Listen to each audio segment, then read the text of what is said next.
Cast you into a pit of infinite torches.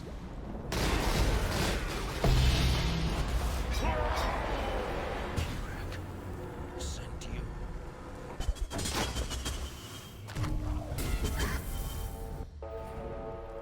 Glad you made it back.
Welcome!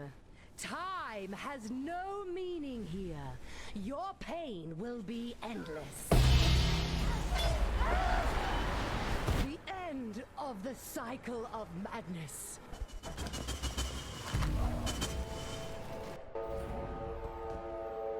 How are your maps?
This nightmare may finally end.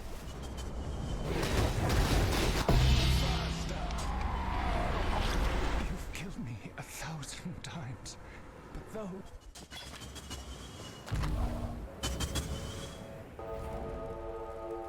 How are your maps?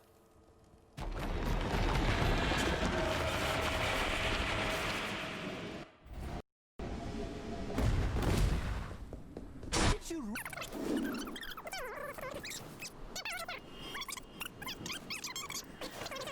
Need a moment to catch my breath.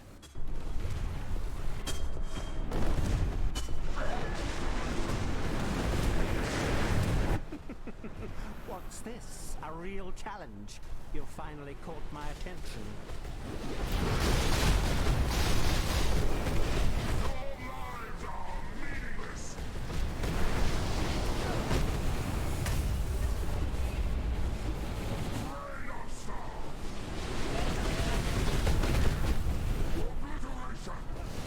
The others found strength in their projections.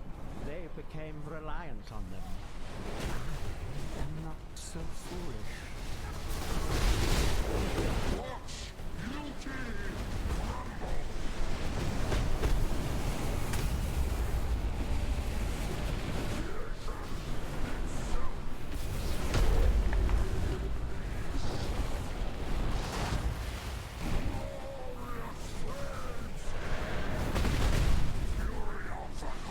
Is life really interesting enough to warrant all this pain?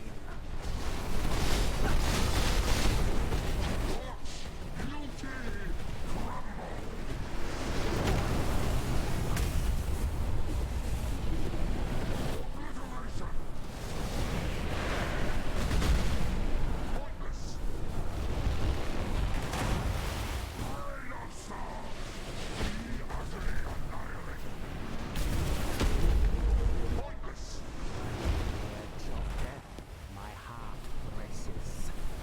I am alive.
moment to catch my breath.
Hey guys, and welcome to a new video. Today, episode number 2 of my flex guide series, right? This is kind of a build guide, but it is not something I would recommend replicating because this is just the purest min-max of builds, talking about 6 times tier 1 items, 100% perfectly divined, so builds that are about like over 1,000 exalts in investment. So obviously min-maxing means invest shit tons of currency to just get this minor part. Just for as an example, currently I'm trying to re-roll the maximum energy shield here to tier 1. We are 187 re-roll defense in, and I still haven't hit the tier 1 yet. So that's about 60-70 exalts just to get about 4 energy shield, right? So min-maxing means try to get the best out of your character, even if it means you have to spend 50 exalts just to get 10 extra ES or just 10% increased damage or whatever. So, as I said, Showcase, I think, showed pretty much everything, the theory part of this build. So, before I started this build, I theory crafted this build entirely in Path of Building, and if we look at the numbers here, we basically have a fully forged 6 times tier 1 perfect character with everything going on that I wanted to replicate, right? This was the base guide, and I would reach like 17,500 ES, like 51 million DPS, holy shit. But I decided to play this with a Headhunter just because I love to map, and Headhunter is just a great tool to do. Even though this is an in-stacking character, we would still get like 40 more... What do I have a problem with numbers today? 41 million Shaper DPS while still maintaining over 15,000 energy shield. This was the template. This is what I tried to recreate. And I think with this character, I'm 96% made it replicate in-game, basically. So basically we're talking about really 6 times tier 1 items, or just the perfect version of an item that you can actually acquire in this game thanks to Harvest. So basically we're gonna cover some things here. So what does this character basically have, right? We have 100% hit chance, right? Because it's a wonder, it's an attack based build, so we need the hit chance. So we have 100% crit chance thanks to the assassin, thanks to the power charges and stuff like that. We have 100% chance to avoid elemental ailments, 100% curse immune thanks to the Atziri's Promise. We have 15k plus energy shield on that part. This is not a block character though, so we are still running a shield, but this is just for the intelligence. We are currently having 1700 intelligence, so let's say 1750 intelligence, but it's not maxed out yet because I plan to get like 1800. So we are, as I said, probably 95%. I did replicate this with all the possibilities that we have in the Harvest League. So let's go over every single step that I made here and how did I get to certain stats. We're gonna go over the items basically, not really about the jewels and how the character, like, you're gonna see that all in Path of Building. Link is given in the description below as always. It's more about how could I craft certain items, right?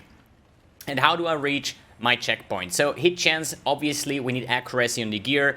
We also have large cluster jewels with a Fuel the Fight, which is my mana leech, and the other side is Feed the Fury for the life leech. And then we have Veteran Defender for attributes, resistance, increased defenses from shield, and also Martial Prowess, which is hands down probably the best suffix point that you can get, giving a lot of attack speed, damage, accuracy, and stuff like that. I'm having those twice. And with the gear itself, with my 420 accuracy, like, this is actually funny. I tried to make it perfect, like, I'm hundreds of divines of attack in, but we hit 420 before we hit 480, and with the 420 I was like super happy. So I checked Path of Building, will I be hit capped on the 420 hit accuracy as well in the ring, and turns out I am. So that's why I left this one non-perfectly divine, but I think it's more perfect than actually with the max roll.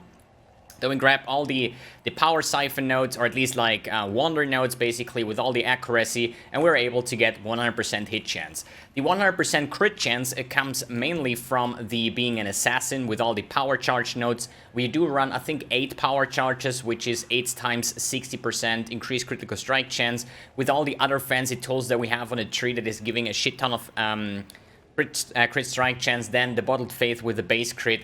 I don't even need to have a Diamond Flask, because the Diamond Flask would just reroll to crit twice basically, or at least reroll the number if it's not like a crit, right? Because your critical strike chance is lucky. But if you have already 100% critical strike chance, the Diamond Flask isn't doing anything for you.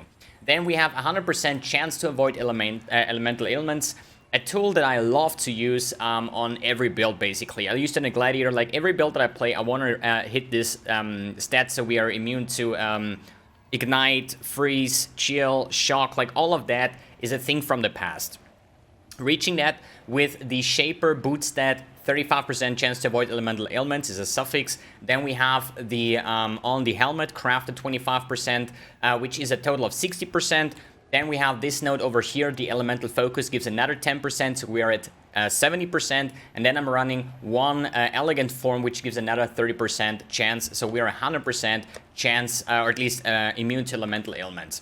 We're gonna get the 100% curse immunity through the Atziri's Reflection, which is a shield that says unaffected by curses and basically reflects the curses. So I'm having pretty low resistance, 79 all resistance, with a perfectly divined Wise Oak basically. We could actually get this over here. Let's say Wise Oak Balance. So basically, if you would say like, yo, you have 79 all resistance, which is super bad. Like, what if there is any weakness on the map? You're gonna have like 40 all resist, right?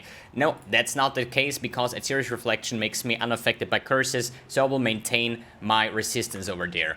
Good, next one, Wise Oak Balance. The problem with in-stacking characters is just that intelligence is a suffix, right? And on many items we have attributes, percentage intelligence, or percentage attributes basically, and intelligence on every single piece that I can get. So that means I'm not really having suffixes open to gather some resistance. So what do I have? I have 2 resistance on my first ring, Fire Lightning, and 48 on my cold resistance, and then I'm running some small cluster jewels with some all resistance on top of that. Just to max me out. I'm also running a Lyra for the extra resistance on that part. And since we're only having sources of all resistance and like double tier 1 fire and double like tier 1 cold tier 48 max roll on every single piece, we are quite nice, perfectly balanced for the Wise Oak, which not only gives us the damage penetration, but it will also give us the 3 times, like for every single element, the defense layer out of the flask. So this is quite insane on top of that. Then we have 15,000 energy shield. It's a pretty sick, insane number, but don't forget, intelligence will give us 1% energy shield per 5 intelligence. So we're gonna get shit tons of energy shield just of the sheer amount of intelligence that we have. And then we have a cluster jewel that is so freaking nasty. We have attributes, intelligence, T1ES, and 35% effect of the small clusters. So you're gonna see what these things actually give me, and it's ridiculous. And I would like to have 3 of those, but at the moment, as I said, only 95% min-max because there is still the cluster jewels missing, and they are so freaking hard to get. So just think about 3 stats here don't have attacks, so that means you cannot harvest craft it, right? So basically that means you have to like chaos spam intelligence and attributes, or alteration and regal and stuff like that. Once you have that, you need to spam reforge an item, keeping all suffixes. So you're gonna spam that until you hit the 35%, and in the end you're gonna augment defense and reroll, like remove at defense to hit the tier 1 energy shield. So they are very hard to craft. On this one I spent probably 100 exalts already, and it's still not done. This one was done in like 75 exalts. So getting these jewels is absolutely ridiculous. And if you check my energy shield pool, I have 15,000 energy shield, right? So if I just remove one single point here, I go from 15,000 to 14.5, right? So every single point here gives me flat 500 ES. So you see how strong these jewels actually are. And if you think like, why don't you take energy from nodes? The small cluster node that gives you 100 flat energy shield, right? This is weaker than having no passive skills on the tree, because of the 35% increased effect, we are still getting attributes, flat ES, percent ES, and most importantly, intelligence, right? If this node would be energy from node with a flat 100, all of these attributes and stuff would be gone. Holy shit, it's so freaking hot. That's what I don't like about summer, dude. It's so freaking hot in my office. It's really hard to stream and make YouTube videos these days, but we're gonna get over it. So, good. What is the next point? We have, 17, 15 intelligence, mostly. You have to understand, usually stat stacking builds, everything you want to have is this stat that you picked up, right? So every single cluster jewel or every single jewel slot would basically transform every nodes in the area for extra intelligence and stuff, right? But this is not the case on a Wonder. There are a bunch of stats here that will give you a lot more DPS. Since we're an attack-based build, attack speed might be better DPS-wise than getting a couple more intelligence nodes. So you really need to find the key nodes in this build. This is actually, those 4 points would be, I think, the last 4 points here to reach level 100. They give insane damage, basically, even better than taking a couple of intelligence nodes. So really need to find the perfect balance between the nodes that are mandatory and the rest purely intelligence as much as you can get. So normally, I would say intelligence stacking characters, if you go like Whispering Eyes or so, you could reach like 3,000 intelligence or so, but with the 1,700 I have here and combined with the rest of my tree, I'm doing way better than just going for pure intelligence. Good. Why intelligence? So basically there is a stat, it's a hunter modifier that adds 1 to 6 lightning damage to attacks with this weapon per 10 intelligence. This gives me so freaking much flat lightning damage that even my shield charge is almost doing 1,000,000 shaper DPS when I have like my power charges and my flasks up, which is absolutely ridiculous, right? How to craft this weapon? This is actually really hard. The flat lightning damage that you see over here, I think that has a weighting of like 45 or something. That's like the same rarity as like the explode chest or something like that, right? It's insanely hard to hit. To get going, I bought the base and then I was spamming metallic fossils, the more lightning modifiers, to hit this stat. Then I was clearing it off, and then I started to augment influence modifier and remove influence modifier all the time until I hit this 1 to 6 lightning damage. I think that was like a 50 rerolls to hit that stat. It was like close to 100 exalts just to get this 1 to 6 lightning damage. But if you would say like, why don't you just like awaken an orb, like increase spell damage with the with something else together, right? I would never be able, or at least like I don't know how many thousands of exalts that would take to augment the tier 1 flat lightning damage. I think this is the most rarest stat, and this is why I started with this. And then add remove influence to hit that one. The spell damage per intelligence is a caster modifier, so I can keep on spamming add remove caster. And then once the prefixes are done, I can go with like augment speed, augment crit. And this is like perfectly divined as well. It's like an insane weapon on that part. For the shield, as I already said, the Atziri's Reflection to get me Cursed Immune. Let's start actually from top to bottom. The helm is basically tier 1 intelligence, percent intelligence, hunter, warlord for the +1 max power charge, double flat ES, and the chance to avoid elemental ailments. So the thing is, most of the items, the tier 1 intelligence, I think is 51 to 55, right? That would be for rings, that would be for the chest, that would be for the gloves. But for the helm, for some reason, the tier 1 intelligence goes up to 60, and that is better than essence, right? Usually, like most of my gear, the rings, the helmet, the chest, everything is crafted with the base of the Essence of Spite, which gives 51 to 58 intelligence, because 58 intelligence is more than 55, right? As I said again, only the helmet, it has a 60 intelligence on the base. I think the shield as well, but since we're using the Atziri's Reflection, it wasn't really a deal, right? So therefore I had to craft with the Essence to hit here on the chest. Essence craft until you hit the percent intelligence, then keep on going with augment defense modifiers to hit the double tier 1, and then physical modifier to hit the explo mod. The problem is, usually you would just awaken or orb certain stats together to force them, right? And then just finish off. But with the intelligence stacking, you have the major problem that your baseline is the intelligence. Intelligence is a base stat, you cannot harvest that. It doesn't have a tag, unless like energy shield or something like that. So it's extremely hard to get those items going, right? So as I said again, essence crafting until you hit the percent intelligence modifier, and then you can start working on a prefix with bazillions of add remove defense, augment defense, and stuff like that. Same on the boots.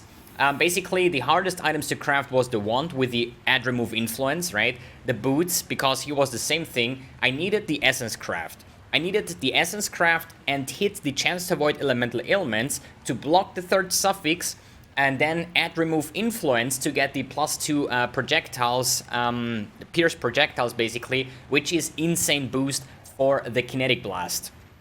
And if you're wondering, why did you not use kinetic bolt in the full delirium map? And this is simple. I think kinetic bolt is weaker than the kinetic blast, but the blast is like better for full delirium maps, right? But for the general mapping, since the kinetic bolt with the GMP and stuff like that has like 180% degree angle, it's better for clearing actually. I think the kinetic blast clears better than kinetic bolt, but it has less damage, so I needed to go in with the kinetic blast basically for the full delirium map.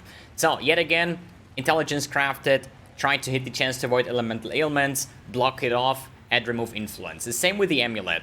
So here I need increased attributes, increased intelligence, and the damage per 15 intelligence. These are modifiers that you just cannot harvest craft. So to do that is Shaper, I think it was Shaper Intelligence, I'm not sure. No, attributes. So you take the Shaper attributes, awaken or orb this one with Crusader Intelligence, hope that you can clean it off with Harvest, and then block the suffix and start augmenting influence modifier, remove influence, augment influence until you hit the damage per intelligence. So that's why I say these influence crafts, I think they're like 2 exalts or something per try. So we spend like, I don't know how many hundreds exalts just for the wand, for the amulet, and for the boots to get these stats going, and then regularly finish off. Augment critical modifier for the multiplier, lightning modifier for the damage penetration, attack modifier for ally damage with attacks. And it's like very hard to craft on these. Since I used to have some nice energy shield gloves, but I thought that my kinetic blast or bolt was doing not the best job, since I had a 6-link power siphon but only a 4-link kinetic blast, made me wonder, how can we make some nice gloves where we can actually get in some more sockets, right? And that's the reason why I go for 7 link gloves on this part. So these are Elder Hunter modifiers. Elder for all the stats like projectile speed and stuff like that, and the Hunter for Intimidate, because we're still an attack-based build, and Intimidate will make that the enemy will take increased attack damage, and we're just doing attack damage basically, right?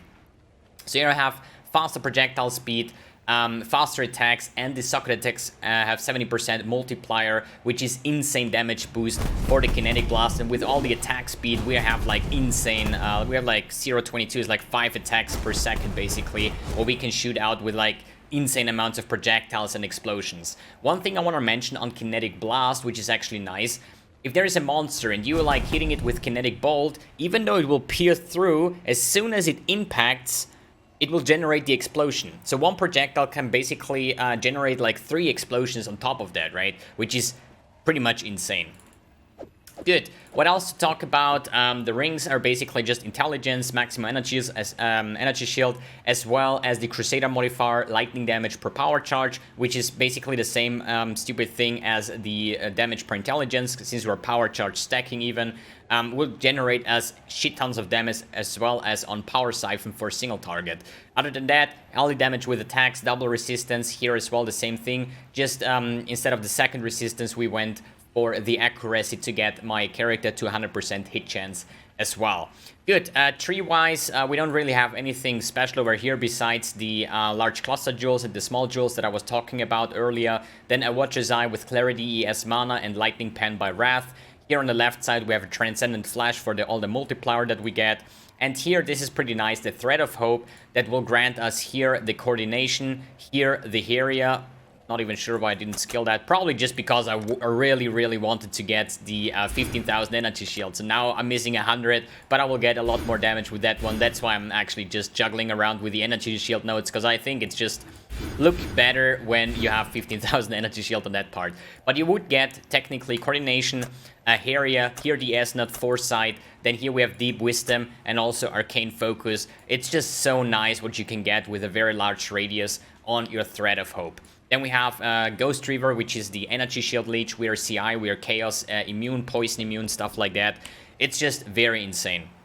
For the flasks, Bottled Faith, Cinder Swallow Urn for the mapping. Then we have the Wise Oak, as I mentioned, with the balancing resistance. A Serious Promise for all the Alias extra chaos, some Chaos Leech, and a Quicksilver Flask this time around with Bleed Immunity, just because I haven't gotten any other source of it, because the Transcendent Flash with Corrupted Blood was like 40 or 50 exalts when I last checked it, and I didn't really saw that it's necessary at all, because even if you have the Corrupted Blood, I would still run a Bleed Immunity Flask, because it can always happen that you get inflicted with the normal bleeding instead, right? Good. I think we covered almost everything about these things, how to reach those, about the crafts, how I managed to get these crafts, all the gems and so on. Please take a look at the path of building below. I think you should be able to get all the information that you need. Please take note that I'm running a Headhunter here. The actual better version would be the Stygian Vice with increased intelligence, ES and stuff like that, and an Abyss Socket to generate fire damage basically, right? Because if, like, you're always inflicting ailments once you crit. So if you only have one single fire damage, you would inflict Ignite. It would just not tick for a lot. But once you do, you get another 10% more damage, because the enemy takes 10% increased damage once he's ignited, thanks to the Cinder Swallow Urn. It's basically the same principle as the Bottled Faith. When the enemy is on consecrated ground, they also take 10% increased damage. Alright guys, thanks for tuning in, thanks for watching. I hope you enjoyed this pretty nice Voldemort cosplay. Where is my kinetic ball to just show off this very beautiful MTX, which is the Ghost Flame. It looks just so freaking fancy. And once I saw this skill with the Ghost Flame MTX, basically, I said like, dude, this is Voldemort in Path of Exile, and that's why I just made all of these fun over it. And then we also have Nagiri here, the snake. There is just no other snake that I could use. Otherwise, just Elder Set, the Bleached Skull Helmet, some Pitch Black Bandana. For the MTX, I just disabled all the aura effects, but using the Ghost Flame on the Kinetic Ball to trigger this insane cool effect. It's just, I just had so much fun playing this build, min-maxing it, but now it's time to get rid of the character and bring something else. I'm actually want to stick with these jewels because I think it should be possible maybe on the next character to reach like 25,000 energy shield instead of 15,000, just because instacking is pretty bonkers, dude, with the cluster jewels and all of that sources. It's just pretty insane, and I can really recommend if you want to try out some nice Wonder. Doesn't have to be instacking, but Wonder overall feels pretty goddamn amazing. Alright guys, thanks for tuning in, thanks for watching, and see you in the next video.